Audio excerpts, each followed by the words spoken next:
नमस्कार, कशा आहात सर्वजण? मस्त मजेत ना? तर चला, नवीन एका व्हिडिओमध्ये मी सुजाता आपल्या सगळ्यांचं अगदी मनापासून स्वागत करते. आणि आता 2 दिवसापूर्वी आळूवड्या केलेल्या आणि आता बाजारातून कोथिंबीरचे 4 पेंड्या आणलेल्या, मग 2 तशाच ठेवून दिल्या. निवडून वगैरे आपल्याला वापरायला येतात आणि 2 पेंड्या आहेत ना इथे चिरून वगैरे घेतलेले आहेत. सगळीजण म्हणली आता कोथिंबीर स्वस्त आहे तोपर्यंत कोथिंबीरच्या वड्या वगैरे करून घ्या. मग इथे छानपैकी दोन्ही पेंड्या सुद्धा असं चिरून घेतल्या आणि धुवून घेतली. आता हे धुवायच्या म्हणजे चिरायच्या अगोदर जर धुतली असती ना तरी चाललं असतं, पण आता वेळ नव्हता तेवढा म्हणून धुवूनच ह्यावेळेस चिरूनच धुवून घेतलेले. आता इथं बेसन पीठ घातलेलं आहे. आता बेसन पीठ आणि तांदूळ म्हणजे बेसनमध्ये जेव्हा आपण डाळ दळतो ना तर तेव्हाच मी थोडंसं तांदूळ टाकते, त्यामुळे वेगळं टाकायची काही गरज नाही आहे.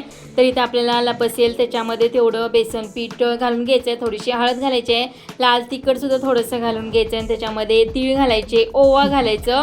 तीळ थोडंसं कमी वाटत होतं म्हणून अजून मी थोडंसं घातलेलं आहे, कारण तीळ भरपूर घातलं ना टेस्ट खूप छान येते. तर त्यानंतर आपल्याला लसूण, मिरची आणि जिरं आहे ना तर ते मिक्सरला बारीक करून घ्यायचं आहे. खलबत्त्यामध्ये सुद्धा वाटू शकता. थोडंसं जाडं भरडच करायचं, जास्त काही असं बारीक करायची नाही पेस्ट. आणि जशी दाताखाली येते ना तर ती छान लागते, त्यामुळे थोडंसं मोठंच आपल्याला मिक्सरला बारीक करून घ्यायचं आहे. तर इथे अशा प्रकारे मिक्सरला बारीक करून घेतलेलं आहे. जास्त काही बारीक केलेलं नाही, मोठंच केलेलं आहे. जर का तुम्हाला खलबत्त्यामध्ये चेचायचं असेल ना तरी सुद्धा तुम्ही चेचू शकता, पण इथं अशा प्रकारे थोडंसं मोठं मी ह्याचं बिना पाणी घालता आहे ना पेस्ट करून घेतली आहे. आता व्हिडिओ करत कधी ना मीठ घालायचंच विसरून जातं माझं, परत लक्षात आलं. मग त्याच्यानंतर मीठ घातलेलं आहे. आणि आपण बायका असून तसं काही वाया जाऊन देतो, अगदी भांड्यामध्ये पाणी घालून असं जे काही असतं ना पेस्ट वगैरे केलेलं ते आपण होतच असतो. तर ते सुद्धा मी ह्याच्यामध्ये घालून घेतलेलं आहे. जे काही मिक्सरचं भांडं होतं ना तर पाणी घालून थोडंसं घंगळून येणार तर त्याच्यामध्ये घालून घेतलेलं आहे. छान असा हा पिठाचा गोळा तयार झालेला आहे बघा. आणि याच्यामध्ये जर थोडंसं पाणी एक्स्ट्राचं घालावंच लागत नाही, कारण कोथिंबीरला ऑलरेडी पाणी असतं आणि त्याच्यानंतर आपण सगळं घातलेलं असतं, त्यामुळे त्याच्यामध्ये ते मिक्स होऊन जातं कोथिंबीर धुवून वगैरे घेतल्यामुळं. आणि थोडंसं पातळ वाटलं ना आणि तरी ज्वारीचं पीठ जरा घातलं ना तरी सुद्धा चालतंय. मग मी इथं ज्वारीचं पीठ थोडंसं घातलेलं आणि सोडा माझ्याकडून विसरलाच, थोडंसं घातलेलं आहे, ते पण स्किप झालेलं आहे. तर सगळे असे गोळे छान तयार करून घेतलेले आहेत. आणि त्याच्यानंतर आहे ना तर थोडंसं ताटावरती तीळ घालायचे आणि जे काही आपण रोल बनवले होते ना तर ते त्याच्यावरती फिरवून घ्यायचे, कारण वरून तीळ दिसलं ना दिसायला खूप छान दिसते वडी आपली. तर आता इथं बघू शकता किती छान वडी दिसते.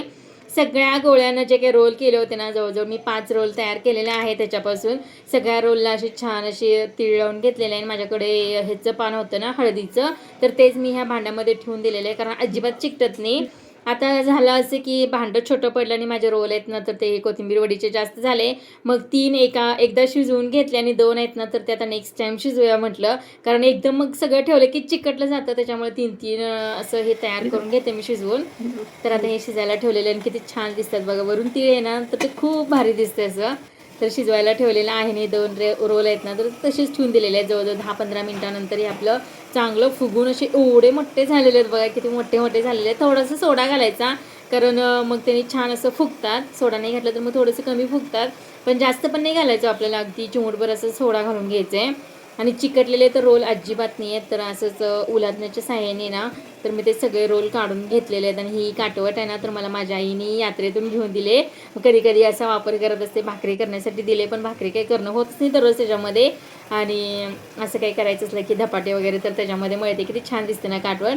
आणि छान असे जे काही बाकीचे रोल होते ना तर ते सुद्धा शिजायला ठेवलेले आहेत. आता हे जे काही 2 रोल आहेत ना तर ते शिजेपर्यंत बाकीचे आहेत ना हे 3 थंड झाले होते. आणि भाऊजींना पण आमच्यात जेवायचं होतं, मग त्यांना कच्ची वडी खूप आवडते. थांबा म्हटलं आता तयार झालेल्या आहे तोपर्यंत तुम्हाला मी कट करून देते. तर हे सगळे 3 रोल आहेत ना तर मी कट करायला घेतलेले आहेत. आणि थोडंसं उलाटण्याला तेल लावून घ्यायचं आणि आपल्याला पाहिजे त्या साईजमध्ये, जास्त जाड पण नाही जास्त पातळ पण नाही, तर अशा प्रकारे हे स्लाइस थोडेसे कट करून घेतलेले आहेत. आणि किती छान झाले बघा, अजिबात विस्कटलेली तर काहीच नाही, कारण एक वेळेस कसं होतं माहिती आहे का, व्यवस्थित शिजलं नाही की वगैरे तर ते विस्कटलं जातं, असं तसं होतं. पण काहीच नाही, अगदी व्यवस्थित 10-15 मिनिटामध्ये चांगलं म्हणजे वाफ देऊन घेतले ना त्याच्यामुळे छान अशी शिजलेली आहे. मग भाऊजींना म्हटलं थांबा आता होत आलेलं आहे शिजत तर तुम्हाला. आणि त्यांना तळलेली वडी अजिबात आवडत नाही, याची कच्चीच आवडते.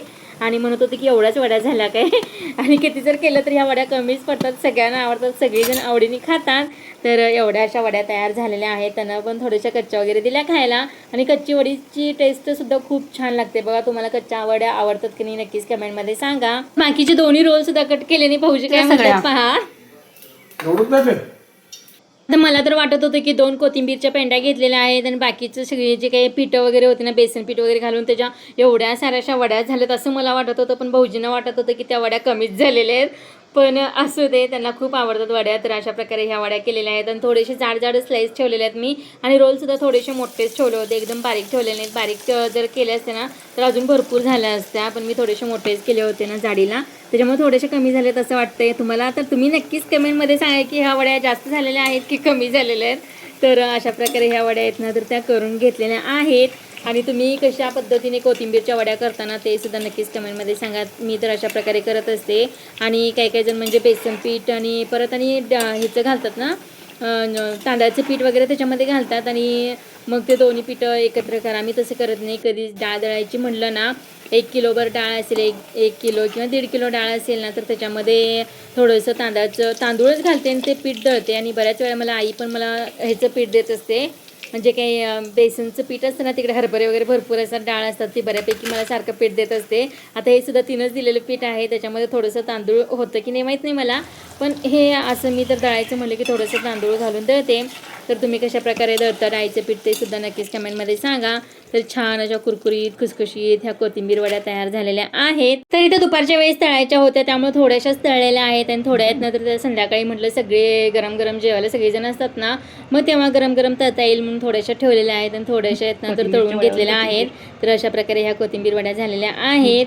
आणि ते अर्चनाचं म्हणणं होतं की कोथिंबीरच्या वडीवर आणि कोथिंबीरच कशाला टाकतंय, पण ते दिसायला छान दिसत होतं ना, म्हणून थोडंसं कोथिंबीर चिरलेली होती तर ती त्याच्यावरती टाकून घेतलेली. आणि वरून तीळ बघा किती छान दिसत आहेत, एकदम भारी वाटतं तीळ वरून लावल्यानंतर. आणि सगळ्या जे आपण काही घातलेले असतात ना तर ते वडीमध्येच जाऊन बसतात, त्याच्यामुळे वरून थोडेसे तीळ लावले की दिसायला खूप छान दिसतं. आणि दिसायला खूप छान दिसलं म्हणले की ते टेस्टला पण एकदमच छान लागतं. तर चला, हा होता आजचा व्हिडिओ. तुम्हाला कसा वाटला नक्कीच कमेंटमध्ये सांगा. भेटू नेक्स्ट व्हिडिओमध्ये. बाय.